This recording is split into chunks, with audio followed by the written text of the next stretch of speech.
चन्द्रशेखर चन्द्रशेखर चन्द्रशेखर पाहि मां चन्द्रशेखर चन्द्रशेखर चन्द्रशेखर रक्ष मां रत्नसानुशरासनं रजताद्रिशृङ्गनिकेतनं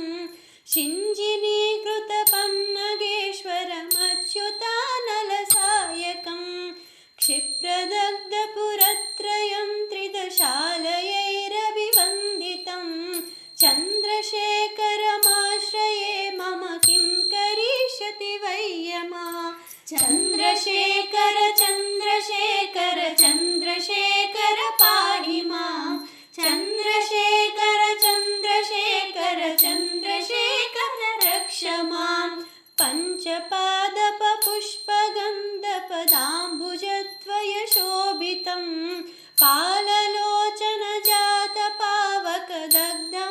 पाललोचनजातपावकदग्धमन्मथविग्रहं भस्मदिग्धकळेबरं भवनाशनं भवमह्यवम् चन्द्रशेखरमाश्रये मम किं करिष्यति वै यमः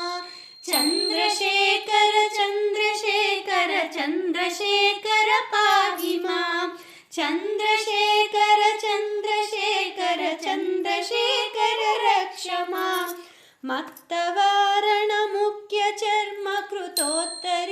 मत्तवारणमुख्यचर्मकृतोत्तरीयमनोहरं पङ्कजासनपद्मलोचनपूजिताङ्घ्रिसरोरुहं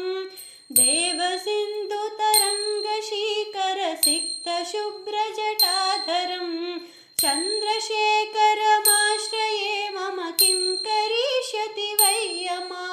चन्द्रशेखर चन्द्रशेखर चन्द्रशेखर पाहि मां चन्द्रशेखर चन्द्रशेखर चन्द्रशेखर रक्ष मां शराजसकम्बगक्षहरं भुजङ्गविभूषणं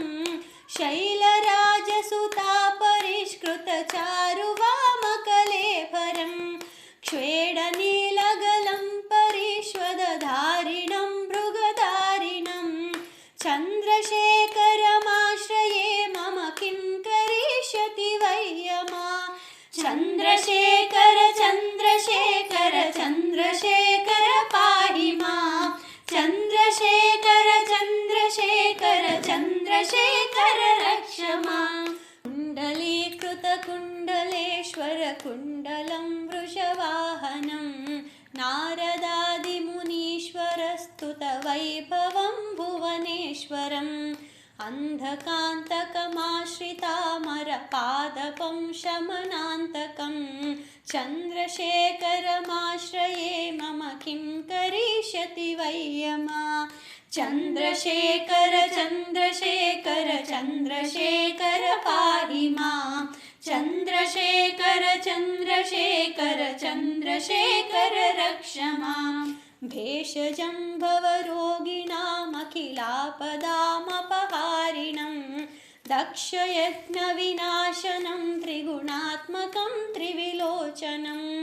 भुक्तिमुक्तिफलप्रदं सकलागसङ्गनिवारणं चन्द्रशेखरमाश्रये मम किं करिष्यति वै यमः चन्द्रशेखर चन्द्रशेखर चन्द्रशेखर पाहि मां चन्द्रशेखर चन्द्रशेखर चन्द्रशेखर रक्ष मां भक्तवत्सलमर्चितं निधिमक्षयं हरिदम्बरं सर्वभूतपतिं परात्परमप्रमेयमनुत्तमं सोमवारधिभूहुताशन सोमपानिलकाकृतिं चन्द्रशेखरमाश्रये मम किं करिष्यति वै यमः चन्द्रशेखर चन्द्रशेखर चन्द्रशेखर पाहि मां चन्द्रशेखर चन्द्रशेखर चन्द्रशेखर रक्ष मां विश्वसृष्टिविदायिनं पुनरेव पालनतत्परं संहरन्तमपि प्रपञ्चमशेषलोकनिवासिनं क्रीडयन्तमहर्निशं गणनाथयोधसमन्वितं